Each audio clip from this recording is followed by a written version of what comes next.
iron doesn't develop its strength by mere chance. Rather, it must undergo a process of fire. It must confront intense pressure. Moreover, it must confront the fierce hammer. Upon being heated and carefully forged, iron's structure undergoes a transformation.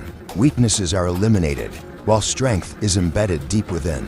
Each strike inflicts pain, but every strike possesses a purpose. This is the reason why forged iron endures longer, stands stronger, and is capable of carrying heavier loads. In essence, strength, present both in metal and in life, is achieved through forging, not through an act of mere giving.